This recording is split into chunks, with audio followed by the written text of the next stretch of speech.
Simple cooking with Momita রান্নাঘরে সবাইকে স্বাগত। আজকে বানিয়ে দেখাবো মাছের রেজালা। তো আজকের রেসিপিটি মাছের রেজালা অনুষ্ঠান বাড়ির মতো করে শুরু করা যাক তাড়াতাড়ি। চলুন দেখে নিই কীভাবে শুরু করি।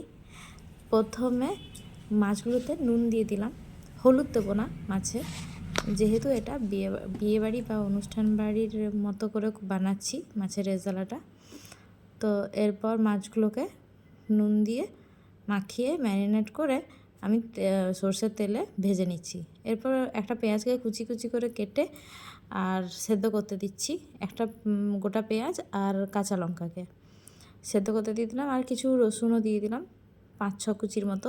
এরপর আরেকটা পেস্ট বানিয়ে নেব, যেটা হলো কাজু আর পোস্ত। চারমগজ থাকলে আপনারা চারমগজ দিতে পারেন। আর গোটা জিরে, শুকনো লঙ্কা আর এলাচ দিয়ে দিলাম ফোড়নে। এলাচ, দারচিনি সবই দিয়েছি। এরপর ওই যে পেঁয়াজের সেদ্ধ করে রেখেছিলাম ওটার পেস্ট বানিয়ে আর দিয়ে দিলাম কড়াইয়ে। এবার পেঁয়াজ রসুন আর কাঁচা লঙ্কার পেস্টটা ভালো করে মিক্সিতে দিয়ে ঢেলে দিলাম কড়াইয়ে। এরপর কিছুক্ষণ কষানোর পর ওই যে কাজু আর পোস্তর যে পেস্টটা সেটা দিয়ে দিলাম ভালো করে ওই কষা পেস্টের মধ্যেই। এরপর ভালোভাবে কষিয়ে নেব জিনিসটাকে। ঝালটা আপনারা চাইলে নিজেদের পছন্দ মতো করে দিতে পারেন। এরপর নিচে লেগে যাওয়ার সম্ভাবনা আছে, এই জন্য বারবার ধরে নাড়িয়ে যেতে হবে আপনাদের, একটু করে জল দিয়ে আর কষিয়ে যেতে হবে মশলাটাকে। এটা হচ্ছে হোয়াইট গ্রেভি। অ্যাকচুয়ালি আমাদের ইন্ডিয়ান কুকিংয়ে 3 ধরনের গ্রেভি হয়, একটা হচ্ছে হোয়াইট, একটা হচ্ছে রেড, একটা হচ্ছে ব্রাউন। তো এটা হচ্ছে হোয়াইট গ্রেভি। তো ইন্ডিয়ার বিভিন্ন জায়গায় বিভিন্নভাবে এই এরকম গ্রেভি ইউজ করা হয় টেম্পারেচারের অনুযায়ী। যেখানে বেশি ঠান্ডা সেখানে বেশি রেড গ্রেভি ইউজ করা হয়, ব্রাউন গ্রেভি, রেড গ্রেভি। আর মাছের রেজালা তাই দই দিয়ে দিলাম। এবার দইটা দিয়েও ভালোভাবে নাড়িয়ে চাড়িয়ে মিশিয়ে নিতে হবে যাতে দইটা ফেটে না যায়। এরপর ভালোভাবে মিশিয়ে নিয়ে দেখুন মাছের এই যে টেক্সচারটা সেটা কত সুন্দর এসছে। এরপর নুন দিয়ে দিলাম, এতক্ষণ অবধি নুন দিইনি আমি। এরপর দই সব মিশে গেলে নুনটা দিচ্ছি। এরপর এতে কোনো প্রকার হলুদের ব্যবহার করা হবে না। এবার চিনি দিয়ে দিলাম পরিমাণ মতো। আর একটা জিনিস দেবো, যেটা হলো ঘি।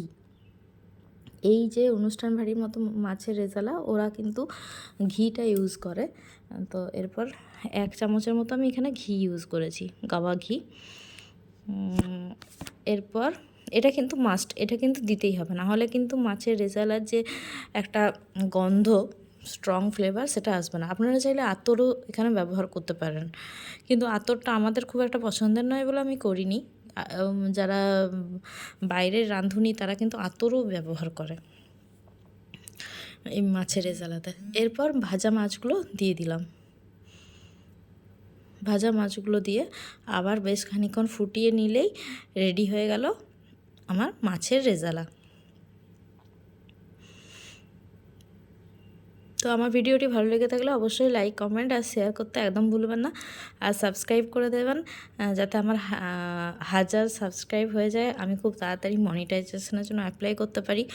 615 জন তো সাবস্ক্রাইব হয়েই গেছে। এরপর খুব তাড়াতাড়ি আমি চাইছি আমার চ্যানেলটা যেন মনিটাইজেশন হয়ে যায়, কারণ আমি অনেক দিন ধরেই এই চ্যানেলটার পিছনে খাটছি। তো আপনারা যদি চান তো আপনারা চাইলেই একমাত্র হবে সেটা। তো প্লিজ রিকোয়েস্ট, আমার 1000 সাবস্ক্রাইব খুব তাড়াতাড়ি করে দিন। আর গরম মশলা দিয়ে দিলাম সবশেষে যখন রেডি হয়ে গেছে। আপনারা সাথে না থাকলে তো কোনো কিছুই সম্ভব নয়। তো আপনারা সবাই পাশে থাকলে তবেই একমাত্র হবে আমার 1000 সাবস্ক্রাইব। তো thanks for watching this video.